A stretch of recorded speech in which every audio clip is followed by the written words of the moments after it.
Welcome back, everyone. Today's lecture is going to discuss correlation and a new statistic called Pearson's correlation coefficient.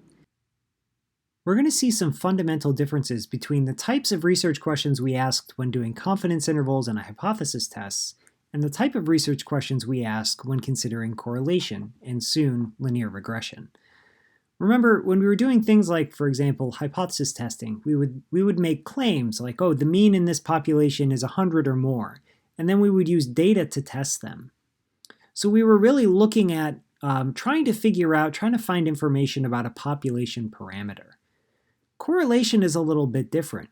Correlation is essentially trying to measure or identify whether or not there's a relationship between two different types of measurements. So for example, are height and weight going to be related? If somebody is taller, does that mean they tend to weigh more? This is the type of research question we now have access to studying once we learn about correlation in linear regression. Now, I quickly want to point out that the types of variables that you end up working with correlation and linear regression, they should both be continuous variables, at least for this introductory course that we're considering. So here are a couple of research questions we might ask, and fundamentally what we would do is a correlation analysis in order to answer these. Here's one common one. Is there a relationship between advertisement spending and company profits? Or, is there a relationship between age and the time spent using a certain web service? Is there a relationship between hours spent studying and your exam grades? Is there a relationship between hours spent online and your productivity? These are all very interesting research questions, and if you think about the variables involved, they end up being continuous. Take, for example, the first research question. Is there a relationship between advertisement spending, so this is how much money we spend towards advertising, and company profits, how much money we make in profit by the end of the year? Both of these are measured on a continuous scale, and we're not asking what is the mean amount of advertisement spending or what is the mean amount of company profits. We want to know, is there a relationship between these? If we increase our advertisement spending, do company profits also increase? Or maybe they decrease? So we're going to follow up, not only is there a relationship, but can we somehow quantify what that relationship is? And this is partly what linear regression is going to help us do. So a correlation is, very simply stated, a linear relationship between two variables. And we can best visualize this using a scatter plot. Basically, the idea here is if you have one variable go along your horizontal axis, the other variable go along your vertical axis, and you think of each point as being a particular unit on which you've made an observation, a measurement for your x variable and a measurement for your y variable, you can kind of plot your data in terms of a scatter plot, something in space. And we'll talk a little bit more about this. But the idea behind a correlation is that when you look at these kind of scatter plots, if there's a nice correlation, these dots are going to kind of follow an imaginary line. And this is what we mean by two variables having a linear relationship. Right? Not only do they sort of, if one increases, maybe the other tends to increase, but pretty soon we'll be able to kind of describe, well, what line kind of best fits this data, and it'll give us even more information about how we can describe the relationship between the two variables. So there are two types of correlations that we'll be interested in. One is a positive correlation, and what this means, it's kind of pictured here, is typically speaking, as one variable increases, so does the other. So one might expect that there would be a positive correlation between how much time you spend studying and your exam grades, right? If you spend more time studying, you expect to get more points on the exam. So this would be a positive relationship, positive correlation. The other type of correlation is a negative correlation. In this case, the scatter plot that we take a look at tends to have all of the dots more or less following a negative sloping line. And here we can kind of loosely characterize this relationship as when one variable increases, the other variable decreases. A classic example of this in economics is one of what we call the demand. When the price of a good gets more expensive, the number of people who are willing to buy it in the population tends to decrease. All right, so I might buy a candy bar if it only costs $1, right? And in fact, many more people might be just like me. So you might be able to sell 40 candy bars if you're selling them for $1. But if you increase the price of each candy bar to $50, you may only get 1 or 2 people to do it. So we have this negative correlation in this case. As one variable increases, as your price increases, the other variable decreases. The number of people who are willing to buy at that price decreases.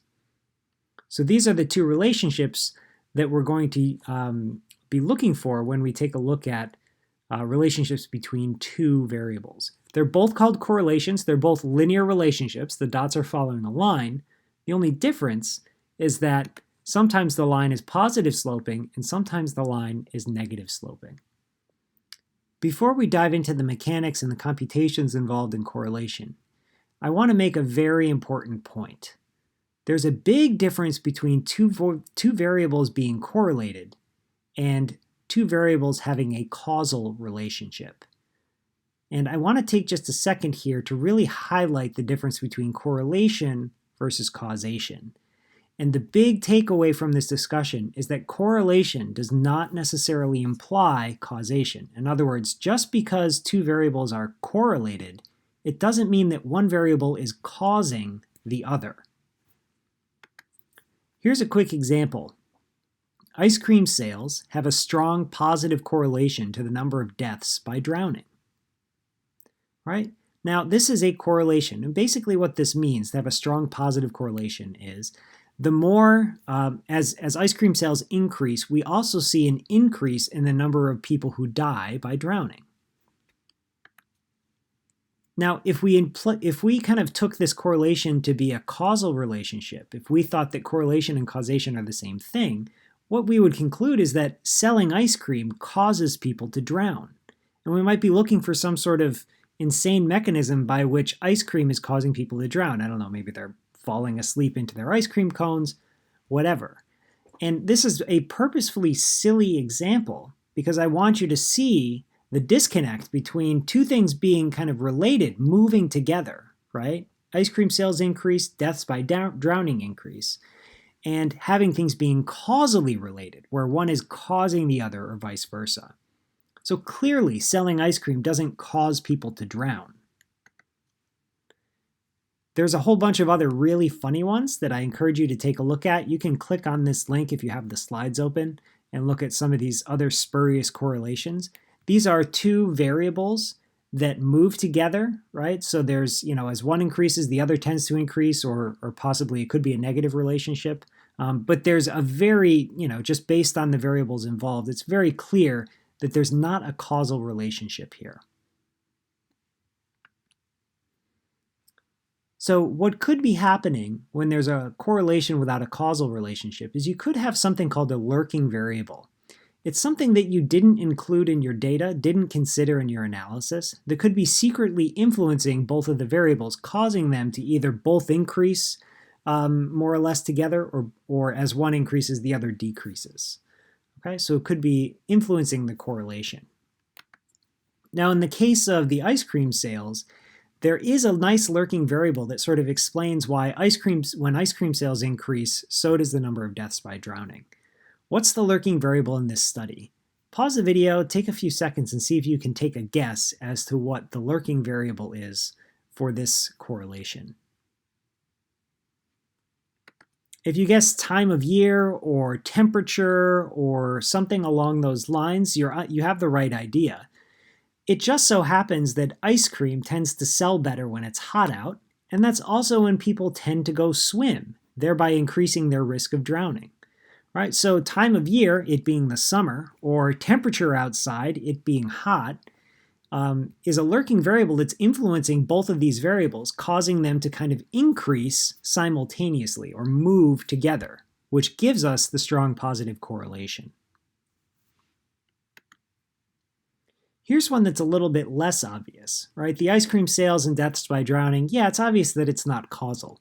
But here's one that's a little less obvious. It turns out that in World War II, bombing accuracy was positively correlated with resistance by the enemy. Now, what this means is that the bombers, the United States bombers, were more accurate when they were receiving more resistance from the enemy. Enemy fighter planes trying to take the plane down, anti-aircraft guns, etc. So as our bombers were flying over and they were having to deal with more pushback from the enemy, their accuracy actually increased. And it seems like kind of a surprising result. Now, some people were trapped into the idea that correlation and causation are the same thing, and they started to think about why having more resistance from the enemy would improve bombing accuracy.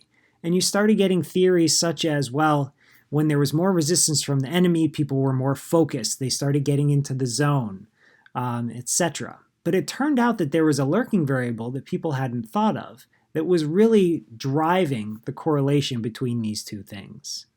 So take a second, pause the video, and see if you can think about what that lurking variable might be. Now, if you got the answer right, it ends up being cloud cover. You have to know a little bit about how bombing worked for World War II planes. In World War II, you actually had to see visually your target from the bottom of the plane in order to aim and try to drop the bomb at the correct moment. So the idea was, if there's a lot of heavy cloud cover, the US bombers couldn't see their target, and so their accuracy plummeted. And you know what? The people that we were fighting knew that, so they didn't bother wasting their resources by sending up planes or firing guns. They didn't bother resisting in those conditions either. Now, if it was a crystal clear day, the bombers are now a threat because they can see the targets on the ground. And so now is the time that you would send up your planes and start shooting the anti-aircraft guns. So it had nothing to do with a causal relationship, but there was a lurking variable that sort of made these two variables move together. It caused, it sort of influenced the relationship between these two things, bombing accuracy and resistance by the enemy. So just to really drive home the point, here's a couple of sort of fun ones. Read through them, take a minute, pause the video, see if you can spot what the lurking variable is for each one of these. All right, here's the first one. There's a strong positive correlation between the number of priests in an area and the number of crimes there. Now, to interpret this causally, what this would mean is essentially, well, the priests are going out and causing the crime. Maybe they're the ones actually doing the crimes. Or perhaps you could come up with a more nuanced version of how the priests are causing crimes in the area. The lurking variable in this case is population density. As the number of people in a specific area increase, there's a need for more churches and more priests. So the number of priests increases. And with population density, the number of crimes tend to increase. So the lurking variable here is just, population density. Do you live in New York City? Do you live in Boston? Or do you live in a rural area like Western Massachusetts? Okay. For our second one, we have a strong positive correlation between the length of a student's foot and his or her reading skills. Now, this is not, obviously, a causal relationship. Having a longer foot in no way improves your ability to read. Likewise, having strong reading skills doesn't make your foot grow longer. The correlation in this case has to do with the student's age. Notice we're just talking about elementary schools. So this is talking about children from the age of 5 all the way up to 12. So obviously, as you get older and you've been around more and practicing reading more, your reading skills are going to increase, but you're also growing. So you're getting bigger and your feet are going to get longer. So in this case, the lurking variable is age.